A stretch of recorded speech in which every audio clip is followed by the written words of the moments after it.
Hello, my name is Mr. Bursten, and today we will be going over Lesson 06. This is a supplemental video, so if you miss something from class, if you happen to miss class entirely, this will help you make your way through Lesson 06 and help you on your way. So, up to this point, we have been dealing with entering things manually. So, for instance, I can put in x equals 12, y equals 18, and then I can say, oh my goodness, and then I can say print x plus y, which would of course give us 30, right? We have 30 that pops up over here.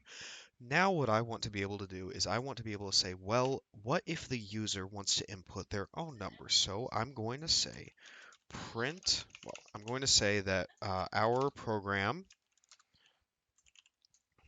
will, oh my goodness, will add 10 to a user provided number. So the user will put in a number and then our program will add 10 to it. So the way that we are going to perform that is by saying input, and then we can ask a question in here. We can give a prompt and we can say enter a number. Now I put a colon and a space after it for formatting. So this is going to make it look nice and clean when it ends up over here. And then I can say print x plus y, right? Now, right now, this is not going to work properly, right? I can put in 10, but you'll see a number of problems that we have. Number one is I don't actually have any variables. So the very first thing that we need to be able to do is we need to say, where do we want our user's input to go? In this instance, I want it to go into x. And along with that, we don't add y this time. We said that we're going to add 10 to it. So, we can make this a little bit nicer. We can say your number is, then we can say x plus 10. We're going to need to put these in parentheses because this is a math equation. And now when we run this, we're going to run into another problem. So let's take a look real quick. So I'm going to try putting in 10. I should end up with 20. Can only concatenate string, not int to string. So let's go ahead and do str to this real quick. So that should help. Let's save and run again. We insert 10.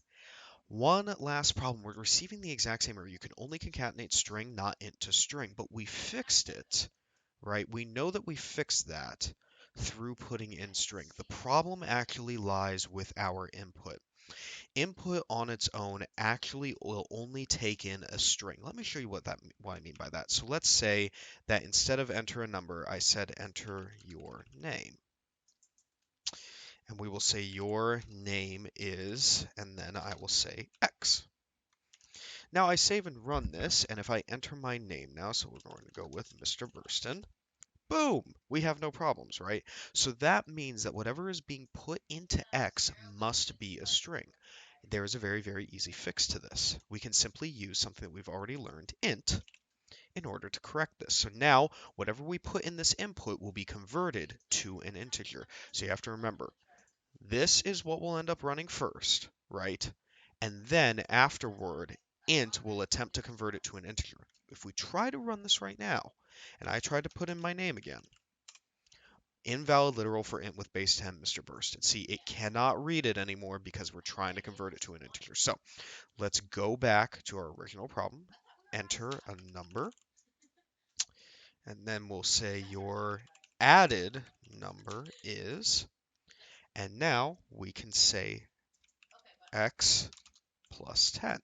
And now we no longer need to convert this to a string either, right? Because we've converted this to an int already.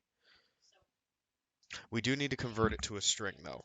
My apologies. We do still need to convert it to a string, right? Because this is a print statement. It is still expecting a string to be here. So save and run. We enter 10. Your added number is 20. There we go. So we successfully have some input going on. And we can take this a step further and we can do a lot of really unique things with this, right? So we can say,